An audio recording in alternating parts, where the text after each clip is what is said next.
like when a bear falls, when a bear, something in the forest. Is anyone listening? It was basically that kind of, artistic type of film with Sharon Stone and Timothy Hutton and Pruitt Taylor Vince and stuff. And there was a sense that we were doing something sort of less of center and different. Did it do very well in America? No. It made the Berlin Film Festival in major competition, and we were up against The Good Shepherd and The Good German and all that. So I know we did something right. However, the bottom line is, I think that with the Battle in Seattle, that movie on the set, there was no question that there was a sense of that we were doing something special, we were doing something more than just movie making, and I have to tell you, every one of those stars, and we had a lot of big stars in there, they came in for practically nothing to do this movie. I'm not going to tell you what it was because it's inappropriate for me to do so, but it was as low as you could get, and they came in, and the same on the back end, they came in because of their passion. So you could bet that that movie set was different than anything. And it has been at the festivals, and there's a sense of camaraderie between the cast there.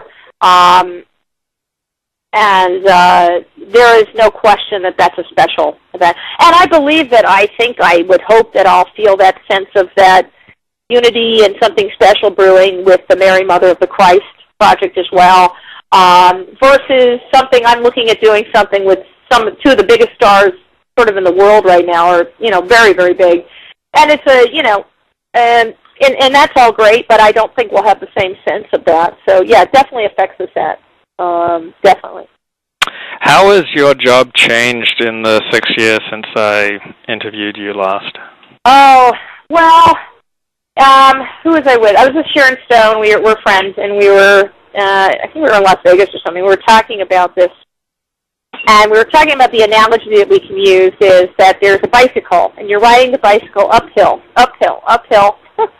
and you keep riding uphill, and then there's the point where you're on that bicycle, and it's sort of you just plateaued, and you're looking around, down there and over there, and you just enjoy the ride, and that's kind of what's happened right now. I work just as many hours or more, but there's a sense where I'm so confident, not cocky, but I'm so confident in knowing what I know, and I have a sense of more mentoring other people now, and the quality of projects is going up, and I am getting more discerning now in what I'm doing. Like there's projects that I have done that I would say no to now, just for the money and survival and saying, I'd like to do this, and, it's with the studio, and it had a predecessor, and it did very well. I'm not talking about the Passion of the Christ, but, like a horror movie or something, I wouldn't do it now. I would completely turn that down. So I get to be more discerning. I get to mentor more people because they'll look at me more as a expert, or I'm called to be on a financing panel with the head of Lionsgate Distribution. So that feels good that people want to hear. And I believe that the work will only get better, and you get to pick and choose a little more. Do I say the work gets easier and less hours? Not in this business.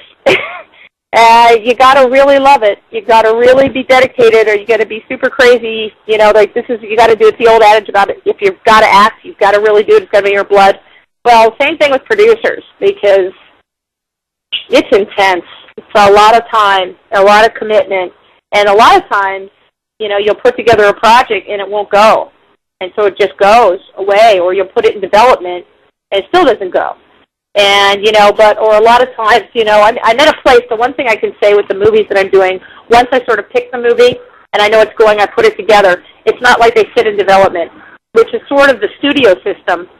And luckily in the independent, we really get to control that more.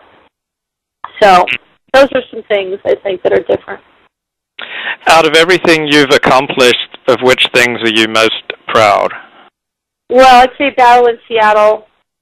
As far as the movie go, Battle in Seattle, I am proud that I'm about to embark on a journey of a movie that I think will defy all demographics again, and representing, and it's a really important film. It's had a lot of care, which is Mary Mother of the Christ.